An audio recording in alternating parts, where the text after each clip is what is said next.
Yo, what's up guys, it's Cozy back with another Genshin Impact video. Xianyun, or more commonly known as Cloud Retainer, has finally decided to join the game as a playable character. And if you are looking for a bird mummy to take care of you like she did for Shenhe in Ganyu, then she might be the character for you. In the words of Xianyun herself, one does have no intent to fly off and leave you on your own. As such, let us get started by taking a closer look at the talents of everyone's favorite bird mummy. First up, we have her basic attack, Word of Wind and Flower, and as you can see, it hits like an absolute truck.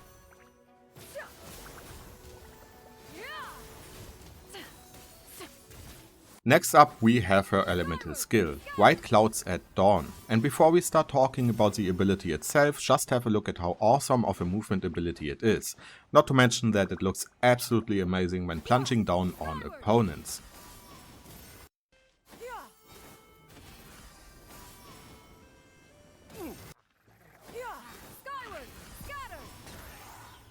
The ability itself can be divided into a small jump, a larger jump and a big boy or rather big girl jump. After each jump you can decide for yourself if you want to use her plunging attack, but do keep in mind that her third jump will have the highest damage multiplier. On top of that, you also have some grouping capabilities with her elemental skill, but to be fair, it is not as good as Kazuha's or Venti's grouping. And lastly, you also generate 5 elemental particles when using it, which is fairly decent. One important aspect that I do want to mention here is that her elemental skill is kinda like Yelan's elemental skill. It is extremely good for exploration and becomes even better if you simply use her jumps without using the plunging attack, because that will reduce your cooldown by 3 seconds. And unlike Yelan's elemental skill, you can even move up, like, you know, like a bird. Now with my terrible joke out of the way, I think it is time to talk about her elemental burst. Stars gather at dusk. When used, Xianyun's elemental burst heals your entire party and then continues to heal you every few seconds. And that healing entirely scales off your attack. And as such, we already know what main stats she wants to have, as much attack as possible. Her ultimate is active for 18 seconds, and besides the healing you also get 8 stacks of adaptive assistance. Or to be more precise, Star Wicker gains those stacks and also heals you. What or who is Star Wicker? Well, it is the small flying machine next to her. We all know Cloud Retainer, right? She is a genius, she likes to tinker, and as such she brings her mechanical creations into combat in order to help you. The important aspect here is that while you have the adaptive assistance stacks, you also have an increased jump height. And that in turn allows you to use plunging attacks. For each plunging attack you do, you lose 1 stack until you basically used up all your stacks of adaptive assistance. And that is basically the core gameplay mechanic of Xianyun. She allows you to use plunging attacks, so no more sweaty dragon striking or using Zhao, just use Xianyun and everyone can use plunging attacks. Now this in itself does not sound super impressive, right? Because who cares about plunging attacks unless you are using Zhao? Well, because of that, we also have 2 passive effects that will help you out. First, we have Gale Feather Pursuit, which will increase your plunging attack crit rate after you hit opponents with your elemental skill. For that one, keep in mind that you have to use your plunging attack version of your elemental skill, not the jump versions. But if you hit your opponents with it, you can increase your plunging attack crit rate by up to 10%. And secondly, we have Consider the Adapters in her realm. This one straight up increases the plunging attack damage you do by up to 200% of Xianyun's attack. But this damage multiplier is only applied to a single opponent. As such, it is extremely good for single target situations, but not really that good if you use it in AoE situations. And one thing to point out here is that the maximum damage increase you can get from this is 9000, not over 9000. One of our Constellations will increase that to 18,000, but at C0 it is basically capped at 9,000. And that is basically her entire kit. We obviously have a third passive, which is Crane Form. This one gives you 10% gliding speed, but as you know, it is not combat related, so it only works outside of combat, obviously. Now, before we move on to her Constellations, let me give you a quick demonstration of what she is capable of as a support character in one of my own favorite compositions for her, which is a Zhao, Bennett, Furina and Xianyun composition. Here we have a quick Xianyun setup, which is full attack as well as an Oathsworn Eye, which gives us even more attack as well as energy regeneration. Zhao himself is C0, so not busted at all, and I think his talents are not fully leveled. I think it's 10, 9, 8 or something like that, but either way, have a quick look, and after that we will talk about her constellations.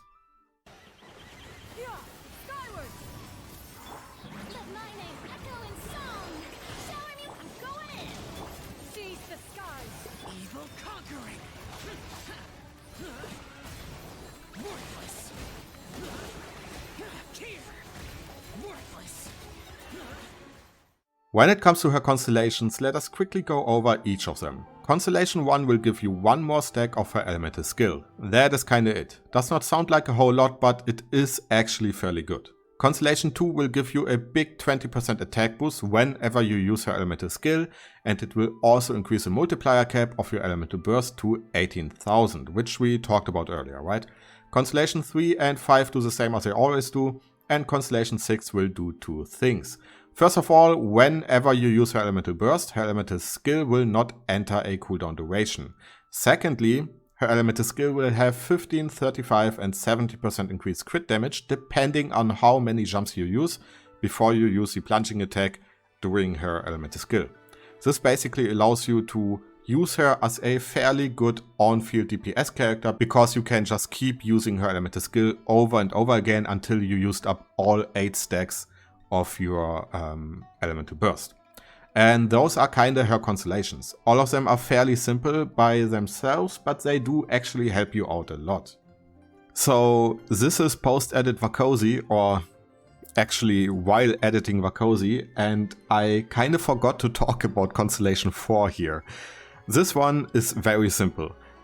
After using your Sky Ladder 1, 2 or 3 times, and the Sky Ladder is basically the jump ability during your elemental skill, you will heal your party whenever you hit your opponents with the plunging attack by 50, 80 or 150% of Xianyun's attack.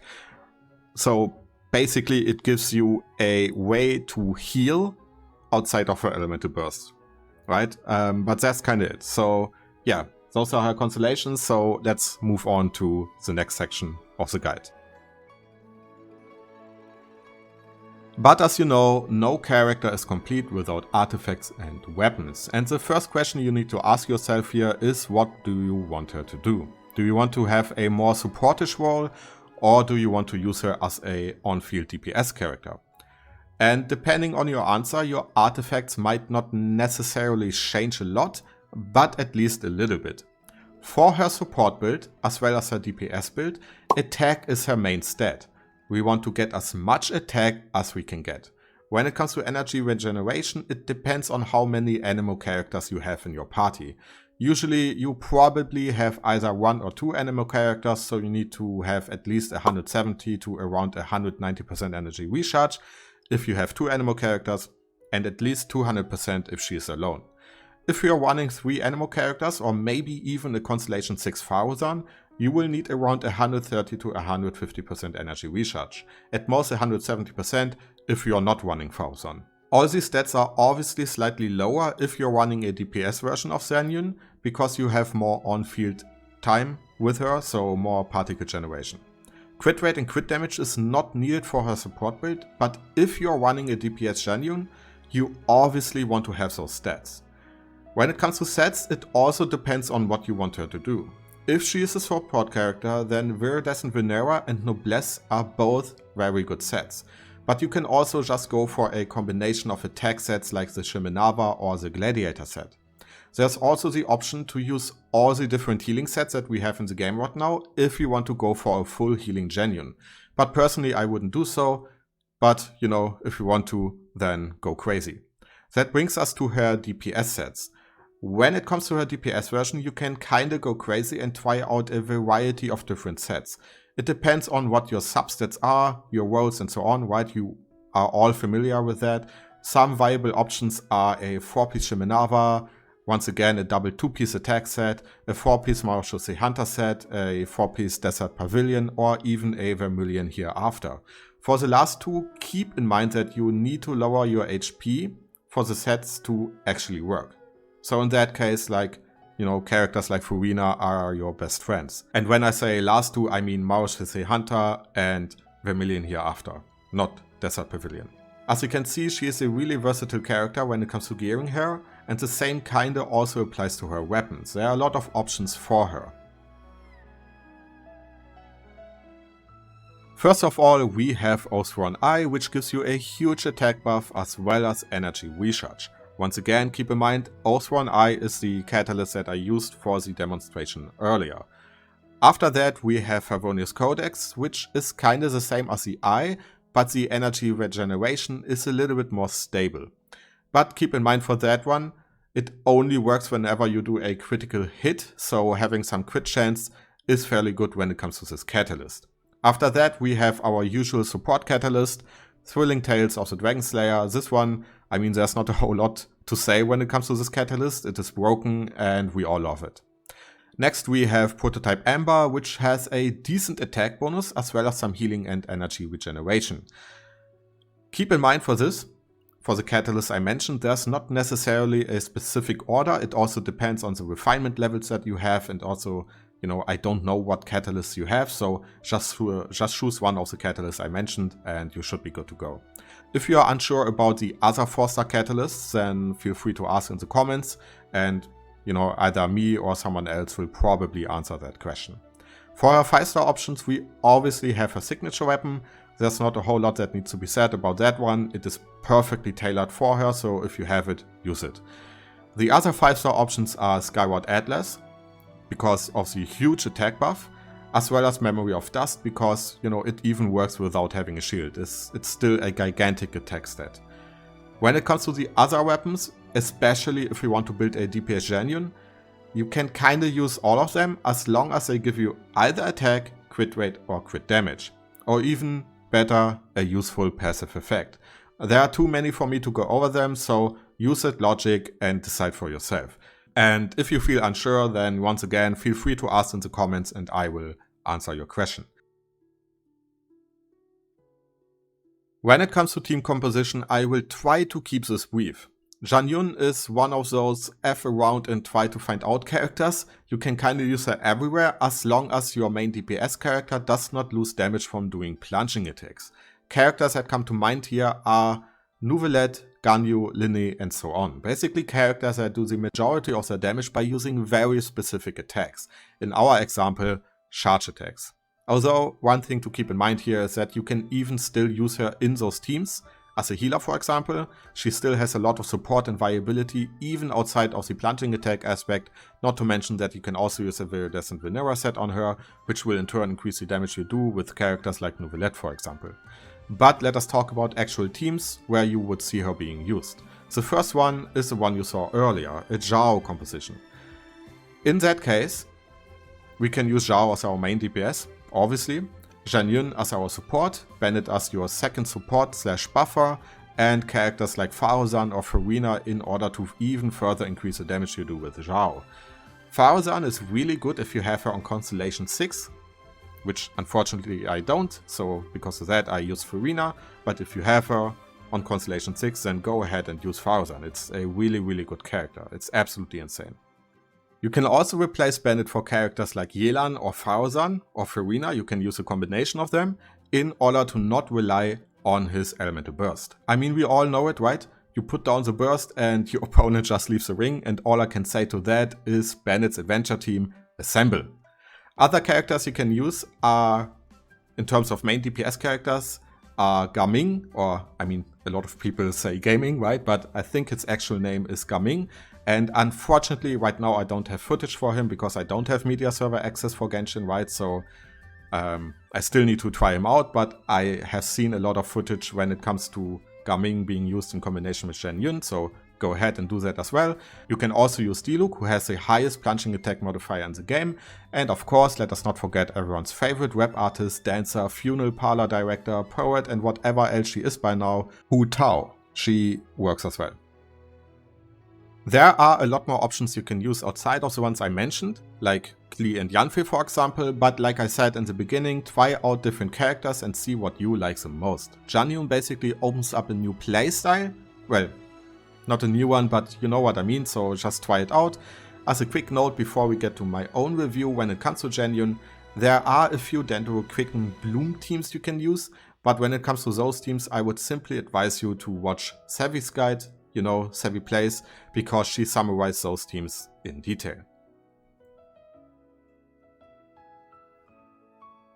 Alright, so what do I think regarding Xianyun? We all know Cloud Retainer, we all love her, and she's a lot of fun to play with. Her exploration capabilities are extraordinary, and her viability when it comes to team composition as well as introducing a quote-unquote new playstyle is fairly good. Trying out all those different teams and doing plunging attacks over and over again is fun and somewhat goofy, and I personally don't regret pulling her. But how does she compare to the other Fontaine characters? And I know she's not a Fontaine character, but it's still the Fontaine patch cycle, so, you know, keyboard warriors, calm down, the world is not going to end, okay? So how does she compare? Well, I would say so far she is one of the weaker Fontaine characters, unfortunately. Maybe not the weakest one, but not on par with characters like Nuvelet or Farina.